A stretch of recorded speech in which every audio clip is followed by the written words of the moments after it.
কোনো একদিন কিছু খুদে বন্ধুরা একটি বাগানে মিলেমিশে তারা আনন্দের সাথে খেলা করছিল। বাগানটি ছিল খুবই সুসজ্জিত, ফুলে ফলে ভরা, গাছ, বাতাস, আলো সবই যেন আনন্দ মুখরিত। কিন্তু সেই বাগানটি ছিল একটি ভয়ঙ্কর দৈত্যের বাগান। তারা যখন খেলছিল সেই সময় দৈত্যটি পাশেই একটি গুহার সামনে ঘুমোচ্ছিল। তাদের খেলার চিৎকার এবং চেঁচামেচিতে দৈত্যের ঘুমটি গেল ভেঙে। দৈত্যের কাঁচা ঘুম ভেঙে যাওয়ায় সে খুব রেগে গেল। রেগে গিয়ে দৈত্যটি বলতে লাগলো, উফ, পুচকে ছোড়াগুলো আমাকে একটু নিশ্চিন্তে ঘুমোতেও দেয় না। সবে ঘুমালাম, এখনই এসে তারা বিরক্ত করছে। দাঁড়া, আজকে তোদের মজা দেখাচ্ছি।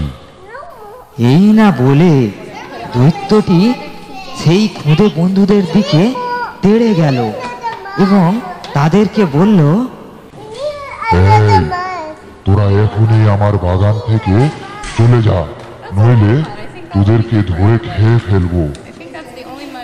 এই কথা শুনে খুদে বন্ধুরা তো খুবই ভয় পেয়ে গেল এবং তারা ভয়ে সেখান থেকে কাঁদতে কাঁদতে চলে গেল।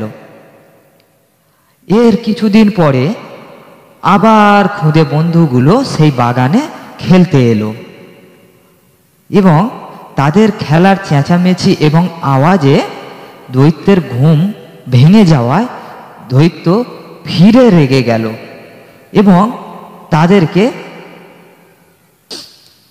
রীতিমতো আক্রমণ করলো এবং তাদেরকে বলল, এই, তোরা এইবারে যদি না যাস তাহলে তোদের প্রত্যেকেরই বিপদ আছে। তোরা এখনই চলে যা, আর কোনোদিন আসিস না আমার বাগানে।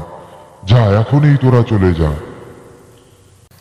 আবার খুদে বন্ধুগুলো কাঁদতে কাঁদতে যে যার বাড়ি চলে গেল, আর তারা বাগানের দিকে আসে না দৈত্যের ভয়ে। একদিন যায়, দুদিন যায়, 1 মাস, 2 মাস, এইভাবে মাসের পর মাস কেটে যায়। খুদে বন্ধুরা আর সেই বাগানে খেলা করতে আসে না। এদিকে প্রকৃতিও তার মুখ ফিরিয়ে নিয়েছে।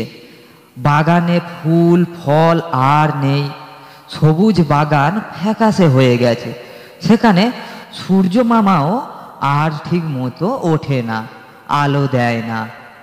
এই দেখে দৈত্যরও মন খারাপ হলো যে আমার বাগান আগে কত সুসজ্জিত ছিল, ফুলে ফলে রঙিন ফুলে ভরা ছিল, কিন্তু আমার বাগানে তো আর ফুল নেই।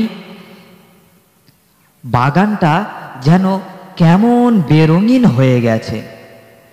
মাসের পর মাস যেতে লাগলো, বাগানে আর ফুল ফোটে না, আর পাখি ডাকে না। এইভাবে কিছুদিন যাওয়ার পরে দৈত্য একদিন হঠাৎ শুনতে পেল তার বাগানে পাখি ডাকছে। তখন দৈত্য সেখানে ছুটে গেল, গিয়ে দেখল একটা খুদে শিশু সেই বাগানের এক কোণে একটি ফুল পাড়বার জন্য লাফাচ্ছে, কিন্তু সে হাত পাচ্ছে না ফুলে। এবং সেই শিশুটির স্পর্শে প্রকৃতি যেন ফিরে তাকাচ্ছে। সেখান থেকে রোদের আলো বাগানে পড়েছে, পাখি ডাকছে, প্রকৃতি একটু সবুজ দেখতে লাগছে। তখন দৈত্য তার ভুল বুঝতে পারল, সেখানে ছুটে গেল। তখন দৈত্যটি তার ভুল বুঝতে পারল এবং তাকে বলল, তুমি যাও, তোমার সমস্ত বন্ধুদেরকে নিয়ে এসো। আজ থেকে এই বাগানটি তোমাদের। তোমরা যখন খুশি আসবে, যখন খুশি খেলবে। সেদিনের পরে থেকে দৈত্যের সেই বাগানটি খুদে বন্ধুদের জন্য চিরতরের জন্য খোলা রইল। তারা যখন খুশি আসে, খেলে, মজা করে এবং আনন্দ করে। তাহলে প্রিয় বন্ধুরা, আজকের গল্পটি এই পর্যন্তই। ভিডিওটি ভালো থাকলে প্লিজ একটা লাইক দিতে এবং আমাদের চ্যানেলটিকে সাবস্ক্রাইব করতে ভুলবেন না। দেখা হচ্ছে নেক্সট ভিডিওতে।